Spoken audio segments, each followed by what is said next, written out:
Hello lovely souls. So the movie Girlfriend கடைசியாக பூமா வந்து அந்த ரிலேஷன்ஷிப்லேருந்து பிரேக் ஃப்ரீ ஆயிடுறாங்க சக்ஸஸ்ஃபுல்லாக. ஆனால் இதில் சொல்லப்படாத ஒரு ரொம்ப இம்பார்ட்டன்ட் விஷயம் ஒன்று இருக்குது. Bhooma should go to therapy or should go to coaching or she should continue to work inner work. அந்த ஹீலிங் ஜேர்னி இதெல்லாமே பண்ணணும். ஏன்னு வீடியோ கண்டினியூ பாருங்கள். ஃபார் எக்ஸாம்பிள் பூமாவே வச்சுக்கலாம். So she break out of this relationship now.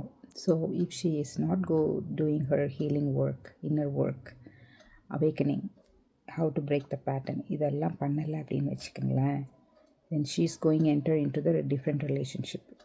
என்ன ரிலேஷன்ஷிப்பாக இருந்தாலும் ஃப்ரெண்ட்ஷிப்பாக கூட இருக்கலாம், or in other relationship, lover, அந்த மாதிரி ஒரு பையனை கிடைக்கிறாங்க அப்படின்னா கூட என்ன ஆகும் அப்படின்னா, அங்கே அந்த பையன் இந்த மாதிரியாக இருக்காது.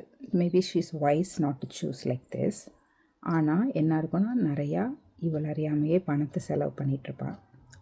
அந்த பையனுக்கு மட்டும் இல்லை, அவங்க ஹோல் ஃபேமிலிக்குமே பணம் செலவு பண்ணிகிட்ருக்கிற மாதிரி ப்ராபப்ளி பாசிபிள்.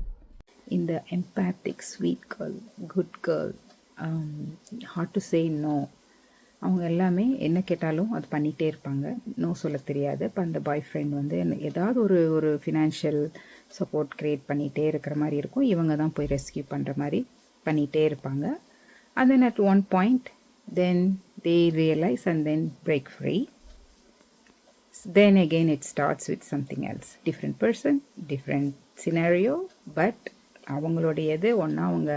அவங்களுடைய எனர்ஜி கொடுக்குறாங்க, அவங்களுடைய டைமை கொடுப்பாங்க, மணியை கொடுப்பாங்க. இப்படி தான் வந்து சைக்கிள் ரிப்பீட் ஆகிட்டே இருக்கும். ஸோ அதுக்காக தான் இட்ஸ் வெரி இம்பார்ட்டன்ட் நம்ம இன்னர் ஒர்க் பண்ணி அந்த சைக்கிளை நம்ம தான் பிரேக் பண்ணணும். நம்மளை யாரும் ரெஸ்கியூ பண்ண வர மாட்டாங்க.